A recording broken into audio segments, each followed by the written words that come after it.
नमस्कार, प्रणाम सभी को। आ, आज की शुभारंभ हम लोग आज बिहार धरोहर से करने वाले हैं। तो इसमें सबसे पहले सबसे जो बड़ी चीज़ है वो मैं आपको बता दूं बिहार के बारे में। क्योंकि बिहार को बहुत पहले से ही, आज़ादी के पहले से ही आज़ादी के बाद भी इसको बहुत ही पिछड़ा राज्य माना गया है। क्योंकि यहाँ पर उस तरीके से ना लोगों ने इसे उतनी मदद की है, ना ही बाकी के राज्यों ने इस पर उतना ध्यान दिया है, ना ही वो उतना चर्चित में सिर्फ चर्चित है तो यही सिर्फ बदनाम है।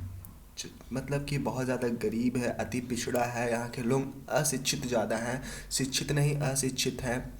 फिर यहाँ की जो रिसोर्सेज है, मिनरल्स है, वो भी काफ़ी कम है, जिसकी वजह से ये जो स्टेट है बहुत ही पीछे है बाकी स्टेट्स के मुताबिक। तो हम लोग जानेंगे आज कि वो सिर्फ उस स्टेट ऑफ कॉज में नहीं है, इसमें कुछ अच्छी चीज़ें भी हैं जो कि आप लोगों को बताना बेहद ही काफ़ी ज़्यादा ज़रूरी है। तो चलिए शुरू करते हैं एक बाय एक, हर एक जगह से, कि कहाँ से कहाँ हमारा बिहार किस जगह पे सबसे ज़्यादा ज़रूरी और क्या इसके लिए सबसे ज़्यादा इम्पॉर्टेंट है, और ये हमारे इकोनॉमी को, हमारे देश को और ख़ुद बिहार के लोगों को किस प्रकार ये मदद करता है। तो मैं आपको ये बता दूं सबसे पहले कि बिहार का जो सबसे मेन और बिग और कैपिटल सिटी जो माना जाता है इकोनॉमिक मामले में भी और एडमिनिस्ट्रेटिव मामले में भी, वो है हमारा पटना, जो कि यहाँ पर है। Patna is economic and capital city of our Bihar, just not because of its administrative और इट्स सेंटर लोकेशन। मतलब कि ये सिर्फ बीच में होने की वजह से ही सिर्फ ये, मतलब कि इकोनॉमिक कैपिटल नहीं है, बिकॉज यहाँ पे काफ़ी सारे रिच रिसोर्सेज मिनरल्स भी हैं। यहाँ का जो सेंटर लोकेशन है, इसको वास्टली पूरे रीजन में एक ही बहुत ही बड़ा ऑर्गेनाइजेशनल हब माना जाता है इस पटना सिटी को। पटना एक कैपिटल भी है बिहार का, तो ये बिहार को बहुत ही ज़्यादा एक इकोनॉमी प्रोवाइड करवाता है। यहाँ पे बहुत सारी इंडस्ट्रीज़, फैक्ट्रीज़, बहुत सारे इंस्टीट्यूशंस प्रोवाइड हैं, जो कि बिहार को ही नहीं पूरे पूरे इंडिया में सबसे ज़्यादा इम्पॉर्टेंट है। और आपको मैं बिहार के पटना की एक सबसे ख़ास चीज़ बताने वाला हूँ जो कि आप शायद नहीं जानते होंगे। वो है कि Patna is the largest wifi hub in the entire world.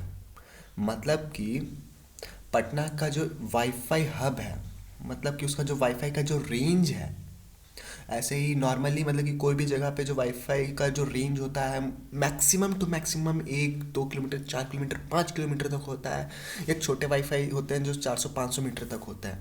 But जो पटना का जो वाईफाई कनेक्टिविटी एरिया है वो सबसे ज़्यादा बड़ा है इन द वर्ल्ड। वो की है टोटल 22 किलोमीटर, 22 स्क्वायर किलोमीटर में फैला हुआ है, जो कि पूरे इंटायर वर्ल्ड का सबसे बड़ा वाईफाई कनेक्टिविटी एरिया है। जो कि हमें इस चीज़ को जानना चाहिए और लोगों को ये मानना चाहिए कि Patna is also our locating at a very rich hub.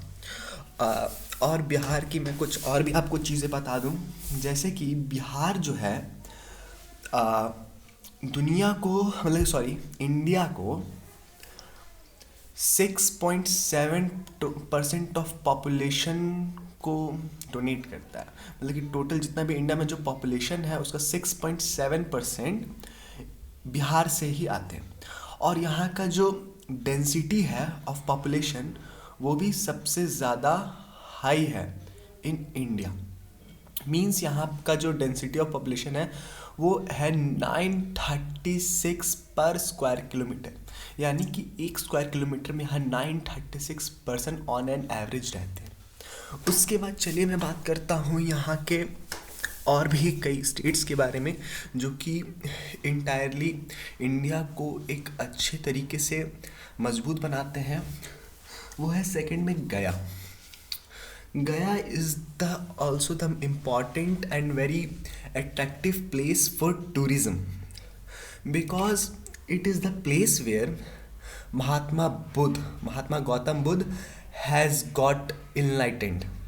मतलब कि यहाँ पे महात्मा बुद्ध को उन्हें ज्ञान की प्राप्ति गया के बोध गया में महाबोधि ट्री के नीचे, पीपल के पेड़ के नीचे हुआ था। तो वहाँ का जो एक टूरिज़्म कल्चर बन चुका है, वहाँ से पूरे इंटायर वर्ल्ड से यहाँ के लोग टूरिज़्म के लिए गया के बोध गया में आते हैं महाबोधि टेम्पल को देखने। वहाँ बहुत ही अच्छा इन्वायरमेंट है और वो यूनेस्को हेरिटेज साइट में इन्वॉल्व है और इनरोल्ड है। Second, one of the most famous Nalanda university that you have already know that Nalanda university, जो नालंदा में सबसे बड़ा, दुनिया का सबसे बड़ा लाइब्रेरी हुआ करता था at very past times, in very past, जो कि अब नहीं रहा क्योंकि वहाँ के एक मोहम्मद गोरी थे, उनके द्वारा ये जला दिया गया था। बाद में फिर अंग्रेज़ों के ही द्वारा इसे दोबारा से उसको रीजनरेट और लोगों के सामने लाया गया। तो यहाँ पे भी सबसे बड़ा, दुनिया का सबसे बड़ा नालंदा लाइब्रेरी था जो कि जला दिया गया था और यहाँ के विश्व के लोग सारे पढ़ने आते थे। तो ये भी सबसे बड़ा एक हब है जो कि आपको मानना चाहिए। फिर थर्ड एंड मोस्ट एक है यहाँ पे बेगूसराय, जिसको हम लोग यहाँ का सिटी, बेगूसराय ये हमारा जो है ये एक डिस्ट्रिक्ट है बिहार में। यहाँ पे भी सबसे ज़्यादा बिहार की इंडस्ट्रीज़ है, जो कि उस डिस्ट्रिक्ट में एक जगह है, जिस सिटी है उसका नाम है बरौनी। मतलब कि वहाँ का एक बरौनी रेलवे स्टेशन है। तो वो सबसे ज़्यादा फेमस है बिहार में क्योंकि यहाँ पे सबसे ज़्यादा इंडस्ट्रीज़ है, क्योंकि ये एक ऐसा प्लेस है जहाँ पे सारी टाइप की इंडस्ट्रीज़ मौजूद है। कोल इंडस्ट्रीज़, पावर प्लांट और एग्रीकल्चर इंडस्ट्रीज़। और यही जो डिस्ट्रिक्ट है ये पूरे बिहार को एक इकोनॉमी प्रोवाइड कराने में सबसे ज़्यादा योगदान में इस जगह का है। नेक्स्ट, थोड़ी सी हिस्टोरिकल और इंडिपेंडेंस डे से रिलेटेड बात कर लेते हैं। चंपारण की, जो चंपारण जो डिस्ट्रिक्ट है, यहाँ के एक बहुत ही फेमस लीडर जिनका योगदान हमारी स्वतंत्रता, भारत देश को स्वतंत्रता दिलाने में सबसे बड़ा और अहम योगदान था, उनका नाम है जयप्रकाश नारायण, जो कि इसी चंपारण डिस्ट्रिक्ट से ही आते थे और उन्होंने बहुत मदद किया हमारे देश को आज़ादी दिलाने में। और भारत के जो प्रथम राष्ट्रपति डॉक्टर राजेंद्र प्रसाद भी जो थे वो हमारे बिहार के ही थे।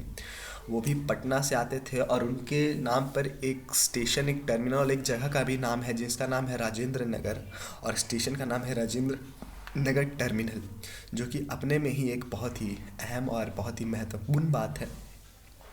और अगर मैं इसके फिज़िकल स्ट्रक्चर की बात करूं तो ये आप तो जानते ही होंगे कि यहाँ का दुनिया का सबसे बड़ा लॉन्गेस्ट रिवर यहाँ से पास होता है, जो कि है गंगा रिवर, जो कि बिहार में भोजपुर डिस्ट्रिक्ट से इंटर करता है और जाके भागलपुर में जाके ये एंड होता है। और ये पूरे बिहार को ये एक बीच से, सेंटर और मिडिल से ये डिवाइड करता है, जिसको हम लोग कहते हैं नॉर्दर्न बिहार और साउथ बिहार, जो कि ये भी बहुत बड़ी बात है क्योंकि एक रिवर पूरे स्टेट को डिवाइड करता है नॉर्थ बिहार और साउथ बिहार में। और इन दोनों के अलग अलग कैरेक्टरिस्टिक्स भी हो जाते हैं। जैसे कि नॉर्थ बिहार जितना भी जो ये रीजन है, यहाँ पे ज़्यादा ये फ्लड एरियाज़ है। मतलब कि यहाँ पे बरसात के सीजन में यहाँ पे बहुत ज़्यादा बारिश हो जाती है, यहाँ पे फ्लड, पूरा एकदम बाढ़ आ जाता है।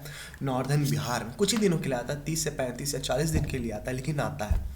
और जो ये बिहार का जो साउथ रीजन है, दक्षिणी रीजन है, यहाँ पे ये ड्रॉट रह जाता है, मतलब ये सूखा पड़ जाता है। एक ही राज्य में इसके उत्तरी भाग में यहाँ पे बाढ़ आ जाता है और इसके दक्षिणी भाग में यहाँ पे सूखा पड़ जाता है। तो सरकार को इस पर ध्यान देना चाहिए कि यहाँ का जो बाढ़ का जो पानी, जो बाढ़ से लोग यहाँ पे ग्रसित रह जाते हैं और यहाँ पे सूखे के कारण मर जाते हैं, तो यहाँ को दोनों को बांट दिया जाए। यहाँ का पानी यहाँ लाने में सरकार को अपनी अहम भूमिका निभानी चाहिए। और मैं सरकार से आग्रह करूँगा कि आप ये काम करें जल्द से जल्द और बिहार को इंडस्ट्रीज़ के रूप में भी और फ्लड के रूप में भी, और एक मामले में इसको बड़ा करें, यहाँ के लोगों को शिक्षित करें, ज़्यादातर यहाँ के लोगों को स्वाभाविक रूप से अच्छा बनाने की कोशिश करें। और लोगों से भी आग्रह करूँगा कि आप भी अपना बहुत ही योगदान दें और बिहार को बढ़ाएं। मैं भी बिहार से ही हूँ, तो साथियों इसीलिए मैं कहना चाहता हूँ हम लोग को मिलकर बिहार को बढ़ाना है और पूरे देश को भी देश का निर्माण करना है। इसीलिए इस वीडियो को यहीं तक रखते हैं। तब तक के लिए जय हिंद, जय भारत, जय बिहार। धन्यवाद। ठीक है, अगली वीडियो कल मिलेगी।